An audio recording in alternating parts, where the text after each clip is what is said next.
Hello, I'm host Eric, host of Talking with Famous People. And somebody commented the other day on my music, and I was pleased to do so. I was pleased somebody did so. And she described my music as something. I said, I think it's playfulness plus mortality. In regard to me, that's the definition of poignancy. Playfulness plus mortality. It's weird to experience the passage of time in such a way that you know that your days are getting shorter. You know there's a finite end to the thing, right? When you're young, you're sure that there's a final resting spot where you settle in and that's your life. And you're not there yet, it's always ahead of you. But you get that from books, I think. I got it from books. It's like, in a book, no matter how hard it tries to do otherwise, it presents life as a series of endless potentialities, endless possibilities, different characters to be, different things to do. What it presents life as. Because, after all, it's not the only book. And you cannot help but process them all. These books reflect the values of the people who wrote them. They reflect the values of the cognitive function that is dominant in the people who wrote them, most likely. And so you're going to get a lot of values reflected that, depending on what you read, are going to help you to understand what counts as failure, and that part's more important than the validation part, to the extent that it defines what counts as success.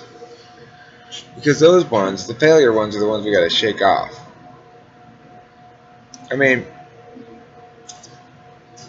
it promotes the values. Books I read always promoted the values of effectiveness. They promoted the values of TE. They promoted the values of completion. They promoted the values of NI. But they promoted the ways of NE, ways of TI. It's a mix. It was all NT stuff, right?